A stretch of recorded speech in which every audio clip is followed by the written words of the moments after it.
Hi guys! Welcome to Best Friend's Kitchen!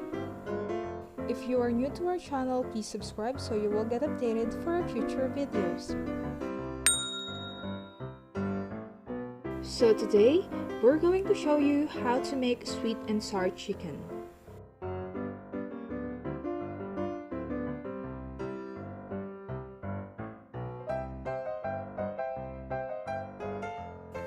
Ito nga pala yung mga ingredients for this recipe.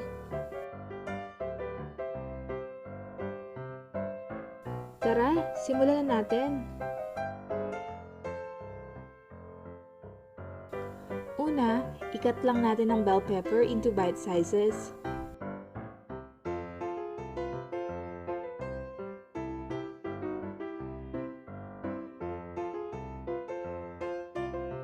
After that, hiwain din ang onion sa malaking sizes. Pagkatapos, iset aside.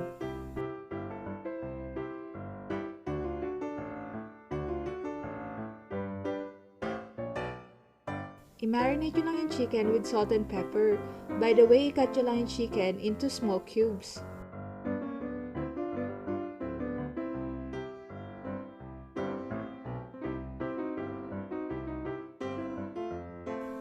Then marinate it for at least 10 minutes.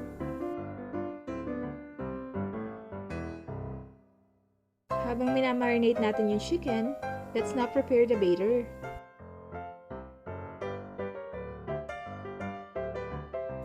Sa isang plate, i-combine lang natin yung flour, cornstarch, salt, egg, and water.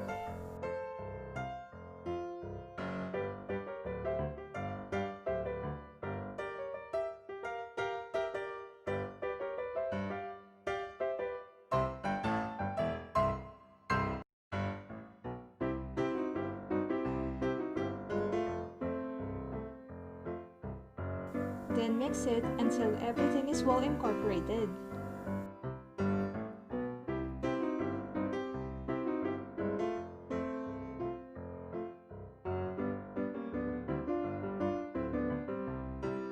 After that, ilagay lang natin ang chicken sa batter.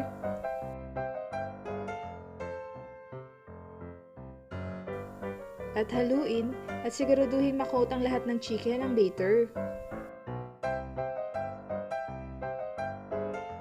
By the way guys, if you still haven't subscribed to our channel, please do so. Just click the subscribe button and hit the notification bell. And now, i-fry na natin yung chicken. By the way guys, magda-double frying tayo para sa chicken natin. First, siguraduhin lang na completely hot yung oil bago mag-start ng frying. Then, iset yung heat to low and fry the chicken for at least 5 to 7 minutes.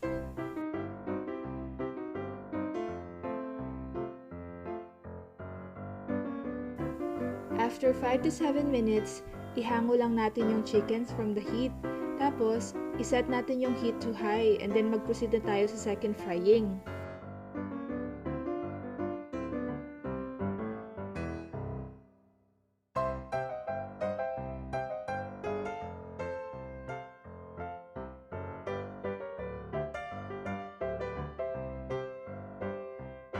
Tapos, i-fry lang natin ang chicken for another 3 minutes or until maging golden brown.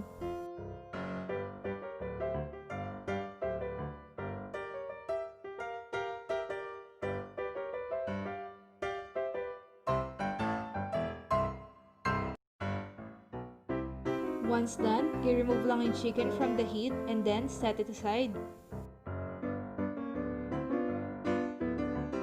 Now, let's prepare the sauce.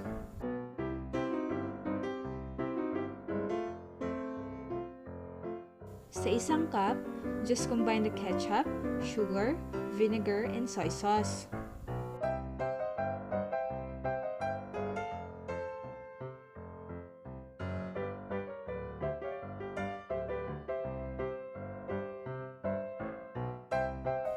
Pagkatapos, haluin lang itong mabuti hanggang maging well combined.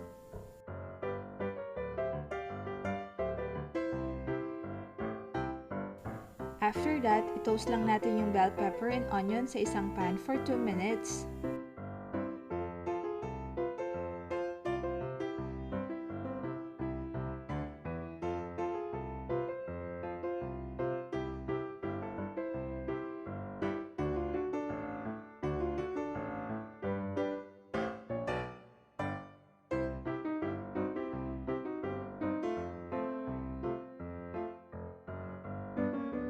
Pagkatapos, i-add na yung sauce na prepare natin kanina and maghintay hanggang ito ay mag-simmer.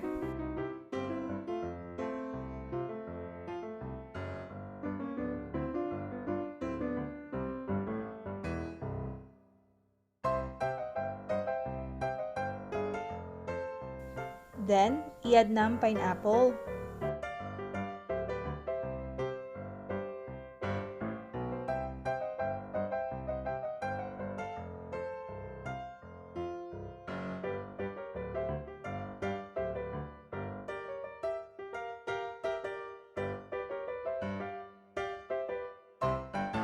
After that, i-add na rin yung chicken.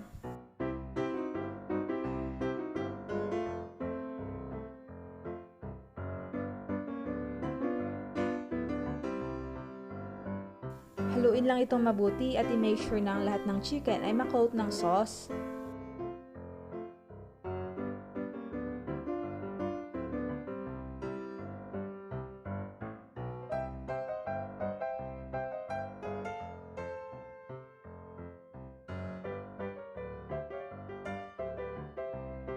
At ayan, ready na ito for serving.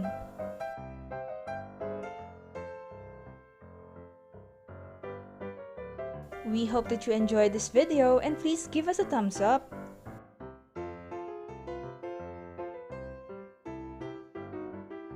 You can also comment down below if you want to request recipes that we can feature on our next vlog. Thank you so much for watching.